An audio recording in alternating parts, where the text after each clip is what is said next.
Halo, apa kabar? Kembali kita ngobrol bersama dengan Bung Rocky Gerung. Tadi pagi kita sudah ngobrolin kemungkinan kembalinya sistem proporsional terbuka menjadi tertutup dan itu bisa jadi pintu masuk untuk penundaan pemilu. Caranya tadi Anda bisa simak seperti apa tadi udah kita bicarakan. Nah, tapi walaupun kita tetap sejak awal mencurigai ada penundaan pemilu, tapi juga tetap menarik untuk kita ngomongin soal pilpresnya ya. Itu pun dengan catatan kalau pilpresnya jadi ya, Bung Rocky. Ini kita ngomongin Anies ini. Jadi rupanya Dewan Pengawas itu sudah bertemu, sudah melakukan rapat dengan Komisioner KPK, pimpinan KPK, dan mereka minta agar kasus Formula E ini segera dituntaskan gitu. Karena kalau memang Anies itu ya terbukti bersalah ya silakan jadikan tersangka. Ada dan kalau tidak ya segera dihentikan karena ini kan sekarang jadi komoditas politik dan itu sudah disepakati begitu Bung Rocky dan juga berkaitan dengan laporan ke Dewas mengenai dua orang penyidik yakni Deputi Penindakan dan juga Direktur Penyelidikan ini dua orang polisi yang dilaporkan ke Dewas dan sekarang dia duanya dikembalikan ke polisian itu kata Dewas itu bukan nggak akan ditindaklanjuti karena itu memang biasa mekanisme biasa soal ada perbedaan antara komisioner dengan penyidik jadi itu bukan dianggap melawan atasan gitu Bung Rocky. Mari kita bahas soal itu. Ini dalam satu berita Dewas itu ada dua jiwa di situ. Yes. Jiwa reformis dan jiwa konservatif. Yeah. Jiwa reformis dia pertanyakan soal status Anies. Jiwa konservatifnya dia membenarkan soal hal yang biasa itu. Pengembalian atau pengunduran diri dari para penyidik. Kan kita mengerti dari awal KPK ini, komisionernya maupun Dewasnya ini diangkat secara politis. Ada kasakusuk di situ. Jadi lama-lama juga nih Dewas ini jadi nggak ada nilai itu. Karena dia nggak pernah konsisten kan. Kalau dia mau ucapkan ke publik soal Anies, ya ditegur aja langsung. Dia kan punya hak untuk menegur komisaris KPK-nya atau ketuanya bahkan. Dipanggil aja ke ruang sidang supaya kita tahu Dewas sudah memeriksa Firly karena Firly berupaya untuk mengganti hukum acara supaya Anies bisa masuk dan itu dasarnya di situ. Ini Dewas ini makin dungu juga tuh cara dia mengasuh opini publik tuh. Jadi kemampuan kita untuk membaca bahwa Dewas itu independen nggak lagi independen artinya kan. Dia seolah-olah meminta dukungan publik supaya ucapan dia itu kalau dipercepat dong kepastian. Dia artinya minta dukungan publik, padahal dia udah didukung oleh publik tuh. Artinya dia khawatir kalau Pak Firly misalnya ngotot terus, lalu dia kehilangan legitimasi Dewasnya itu kan. Jadi Dewas yang separuh berakal tapi separuh politisi juga separuh pragmatis. Itu yang saya mau ucapkan tuh. Saya kenal beberapa teman baik di situ, tapi ini bukan soal pertemanan, ini soal hak moral publik untuk meminta Dewas itu juga jadi moral oversight. Kan fungsi Dewas adalah mengawasi moral dari komisaris itu dari KPK sebagai eksekutifnya. Jadi sekali lagi saya menganggap itu keterangan Dewas itu yang mendua. Nah, itu yang pertama. Yang kedua terhadap Anies tentu juga semacam ya ujian bagi Anies karena kaki Anies masih disandra oleh Sprindik, kira-kira begitu kan. Kepastian itu artinya ada juga pada Anies. Anies juga bisa kasih public opinion kan. Anies kumpulin aja pers bilang, oke, saya minta supaya saya dipastikan saya bersalah apa nggak bersalah tuh. Jadi jangan Anies juga tuh tanggung, Dewasnya tanggung, Aniesnya tanggung. Maka KPK merasa oke, ini dua orang tanggung, kita lanjutin aja proses pemeriksaan itu. Ya, kan sebenarnya dengan proses yang kita ikuti itu bahwa kemudian para penyidik itu menolak untuk meningkatkan status Anies menjadi tersangka dan ditingkatkan menjadi penyidikan karena memang mereka tidak punya alat bukti yang kuat, dua alat bukti yang kuat itu sebenarnya dari situ saja sudah tahu ya apa yang harus dilakukan oleh Dewas ya, bukan kemudian hanya segera diputuskan kan gitu ya. Harusnya kan dipanggil kan gitu ya. Itu pengejutnya Dewas begitu, bahkan dia nggak tahu fungsi dari penyidik. Di Amerika begitu keluar yang disebut Patriot Act, maka fungsi untuk menentukan orang boleh masuk Amerika apa enggak bukan lagi fungsi Menteri Kehakiman atau Menteri Luar Negeri, tapi petugas di depan scanning di Bandara Kennedy dia nentuin tuh. Dia cuma lihat gerak-geriknya dia nggak boleh masuk. Mau apapun alasannya, si petugas bilang saya dapat mandat undang-undang untuk menentukan Anda boleh masuk Amerika apa enggak. Anda silakan call di luar negeri, silakan call diplomat, nggak berguna itu.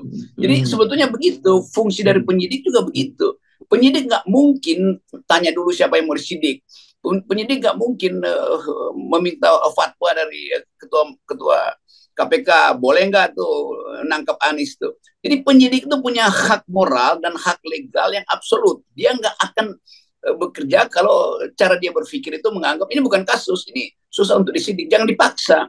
Itu namanya independensi dari si penyidik. Itu di seluruh dunia berasanya jenderal tetap berlaku prinsip kombes, itu lebih paham dari jenderal. Karena itu fungsi dia tuh, bukan jenderal memerintahkan kombes. Lain kalau dalam militer, itu berlaku hierarki. Di dalam kepolisian nggak berlaku hierarki. Yang berlaku adalah kemampuan teknis dan kemampuan etis si penyidik. Dan itu yang menyebabkan orang orang mungkin bingung kok penyidiknya melawan atasannya. Bukan dia melawan atasan, dia melawan perintah atasan yang membatalkan fungsi dia sebagai penyidik. Itu masalahnya. Ini Dewas nggak paham begitu. Ini apa nih? Lebih baik kita ganti Dewas 19 daripada Dewas. Wah, hati-hati kalau ngomongin Dewas 19 ini. Lah ada hal yang lain-lain nanti dibongkar-bongkar.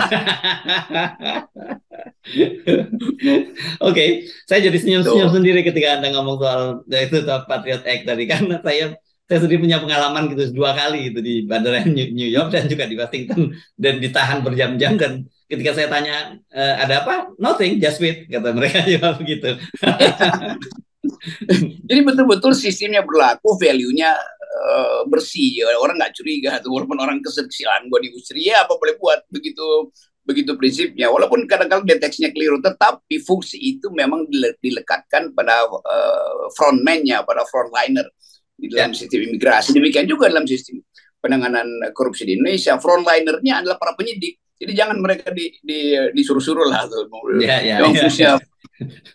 Oke, tapi kan sebenarnya dengan kasus Anies dan KPK ini kan semakin menunjukkan kepada kita bahwa sebenarnya sekarang itu semua infrastruktur negara itu digunakan untuk kepentingan rezim yang berkuasa ini, menghalang-halangi siapapun gitu yang posisinya berseberangan dengan pemerintah gitu. Ya itu dasarnya. Kita tetap kritisi Anies, tapi kita juga ingin supaya Anies lakukan perlawanan. Kasih kepastian dong, saya ini mau diterdakwa apa enggak tuh, supaya publik tahu bahwa Anies punya moral standing yang kuat. Tetapi di belakang itu tetap kita ingin uji Anies di dalam soal KPK punya moral standing. Kalau dalam soal yang lain punya moral standing enggak, soal IKN punya moral standing enggak, kan ini semua satu paket. Orang yang punya moral standing dia akan konsekuen di dalam semua hal yang menyangkut pertimbangan moral. Jadi sekali lagi ini beban buat Anies untuk mengatakan bahwa saya ingin jadi presiden, maka saya mesti bersihkan dulu semua hal yang berbau isu pada saya. Itu dia mesti mampu lakukan itu. Kalau nggak, orang akan anggap berarti Anies akan main-main juga dengan KPK, Tuan. Jadi hal-hal semacam itu yang kira-kira kita ingin pastikan pemimpin di depan itu betul-betul bersih secara etika. Itu dasar dari upaya memulai mencari pemimpin bermutu.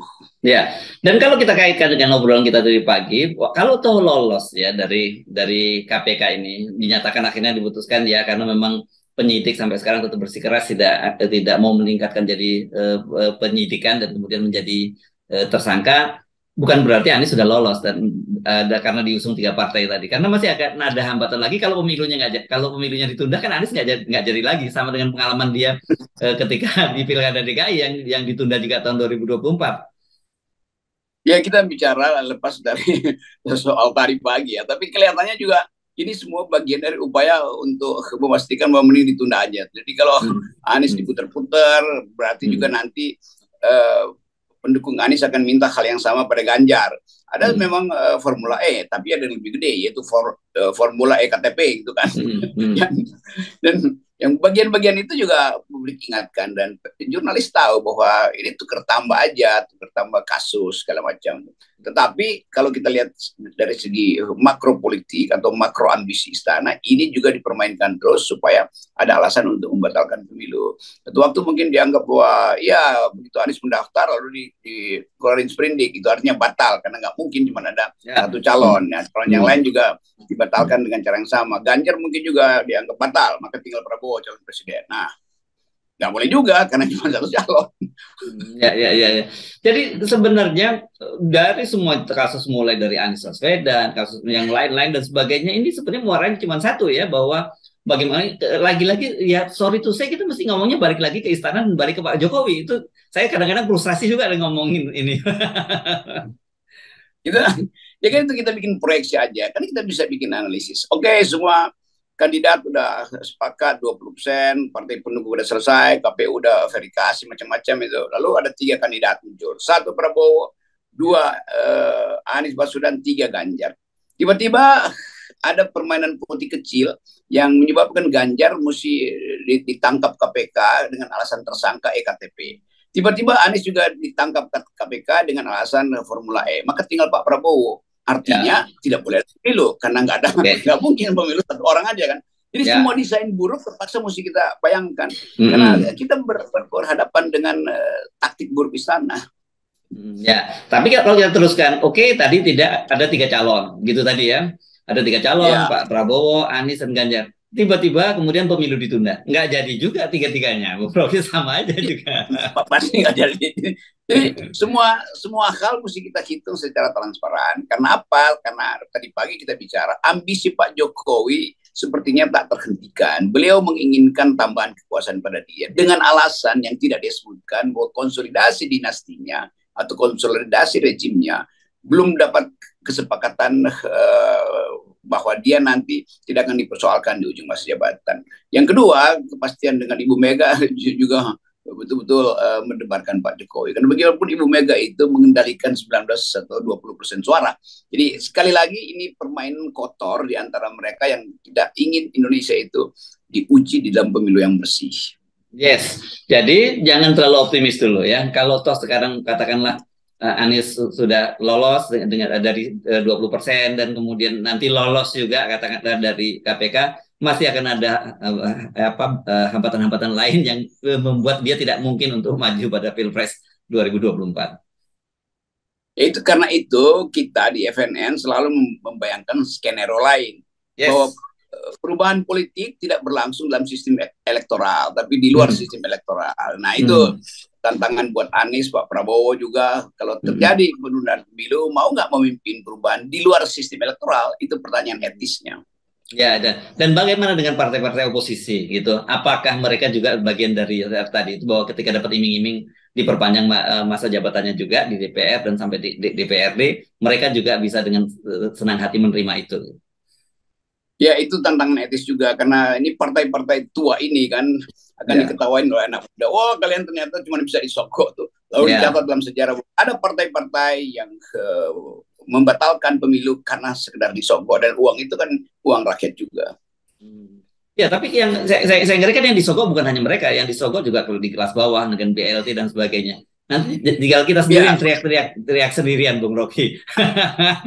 Tapi teriakan itu, nanti kita sedikit, tapi saya kira milenial paham itu, dan pasti internasional akan memblow up ini sebagai kasus atau skandal demokrasi terburuk di abad ini. Bahwa BLT, bahwa pemerintah menyogok rakyat, pemerintah menyogok DPR, pemerintah menyogok pakar hanya untuk memperpanjang masa jabatan presiden. Dan orang bertanya, di negeri mana itu? Ya di Wakanda. Oke, baik. Terima kasih, Bung Rocky. Kita sampai ketemu lagi ya. Tetap 0%. No, yes.